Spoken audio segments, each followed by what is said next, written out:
Hello trainers, Ganeto here, and today we're diving together into Sunshine Cup with a lot of action by a team that I think is for everyone out there. Sometimes you do not even need second moves. For example, for Vigoroth, almost never you're gonna use the move Bulldoze, so here is a budget option just for you. So for Vigoroth up in front, you're gonna encounter a lot of neutral hits. Even against flyers, you can have a lot of action with your back-to-back body slams. As you can see over here, we're gonna fall short to this Gligar, but it doesn't matter because we have more counter usage at the back, and we also got the shield, which is the main element of this team. If you can get the shield early up in front, perhaps then the safe switch is not your Blaziken, because you can use it as a closer since it has access to moves like Stone Edge or even Brave Bird, like I do over here. Blast Bird is not the recommended one. I do not like it at all because you already have Blaze Kick and the Blaziken is still hitting like a boss. So anyways, able to completely farm down here, but they know what they're doing, so they're just gonna bring their Venusaur into the battle. However, I have a feeling that we can absolutely shred them apart with a double Blaze Kick, and as it seems over here they also have the same feeling, so they are just gonna let that move go through their shields, and of course right after we can easily farm down the Energy Drive Vigoroth. Into the next one, and we're having a Swampert up in front.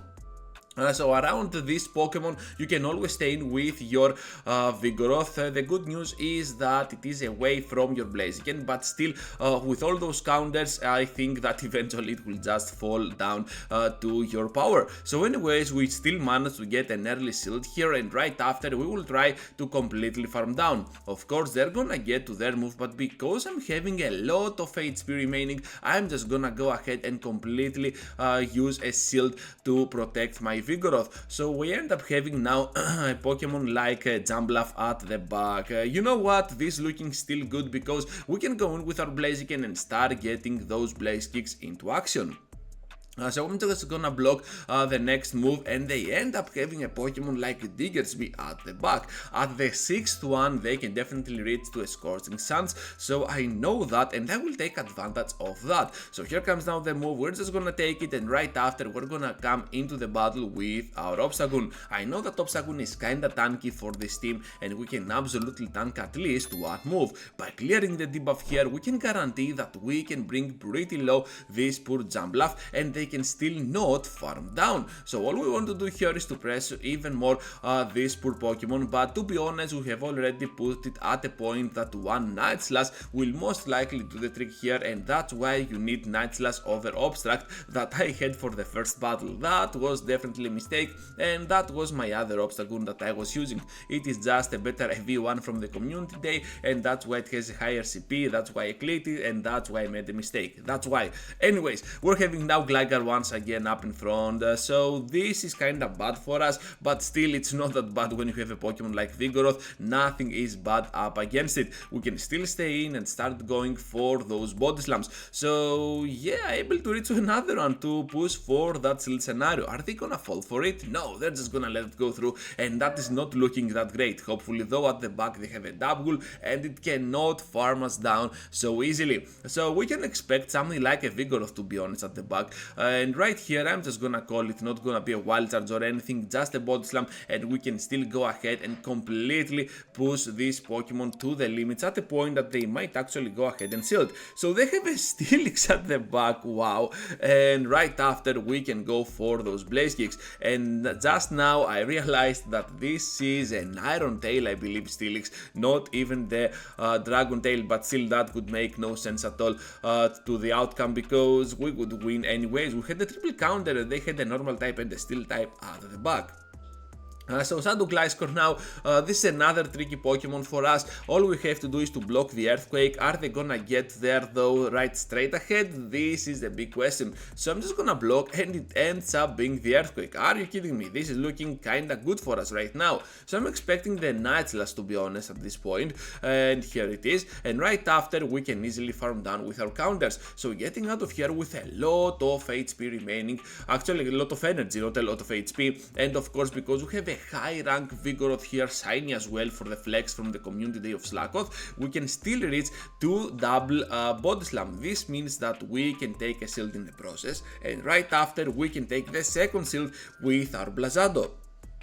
So by blocking here, we can guarantee the farm down with our counters and perhaps the nuke against whatever remains at the back, but instead they manage to leave this battle, and yeah, that is a big bummer, but still we're gonna take a solid victory as always.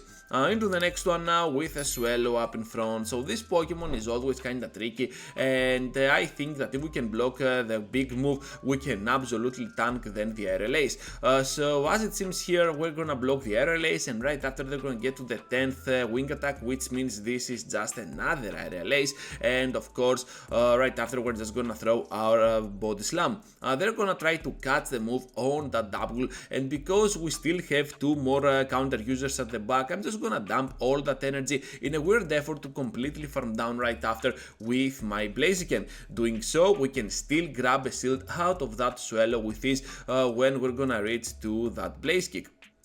But instead at the back they have a Pokemon like Swampert, which means that we can go for the overfarm and then try to bait for that big move. However, they end up going for the shield and of course the Swallow on the switch to farm it down. But at this point we kinda have the upper hand with our two counters remaining at the back. So Vigoroth will make them throw their energy. I'm not sure if they could reach to the farm down, but they threw anyways, and right after we got the cross chop, which means that with the shield up we're just gonna go to town here. Whatever they do, this is gonna be absolutely amazing for us. Even with back-to-back moves they cannot reach with the earthquake, and even if they had the earthquake we could kinda survive, so this is gonna be a solid victory once again. Hopping into the next one now against another flyer, this time Pidgeot, and this is kinda bad if they get to the feather dance first or just go straight for the unshielded, unprotected Brave Bird. So how I want to play this is to go straight for that Body Slam and then let whatever they throw come into my place, because yeah, doesn't matter if I lose Vigoroth, it's just a body bug, and at this point we still have more counter users at the back. So another move is coming up. I'm pretty sure this is not gonna be a Brave Bird, so I'm just gonna let it go through, and right after we have so much energy to spare. So here comes out the Body Slam, and they already have spent the shield. So in the process we almost happen to farm down, but I'm not gonna protect my Vigoroth. Instead I'm gonna let it go through, and of course now I can return to the battle with my Blaziken. Did we just take two of those wing attacks? Wow, just wow. Anyways, now this Steelix will come into the battle, and before they debuff us I'm just gonna reach to my Blaze Kick. I know that we might actually have the upper hand whatever lies at the back with our Blaziken,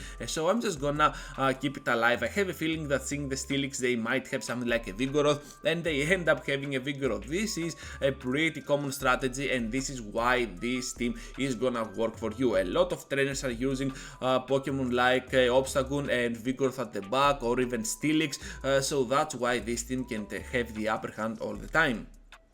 So with Blaze Kick here we can finish off the remaining HP of Steelix, and now we're gonna hop into the final one, trainers, with a Talonflame up in front. So we can definitely stay in here a little bit more than usual and try to go for our Body Slam. At first I was thinking that I should catch the Flame Charge on my Blaziken, but then it hit me, what if they get to the Brave Bird? You do not want to lose your Blaziken so easily, Ganeto. So I'm just gonna stay in with Vigoroth, and I know that since I have a high rank 1, I can definitely survive the next Incinerate with even 1 HP, and I'm just gonna go for the push for the final shield. This is looking now pretty promising, because if I can spend double shields here, we can easily farm down and still guarantee the nuke against whatever lies at the back. So here comes the Brave Bird. Now they have the Vigoroth, and of course we're gonna answer back at them with a heavy hitting Brave Bird. Immediately switching out to my Obstagoon, since now Vigoroth is out of the way, and all we have to do here is to completely farm down with the counters.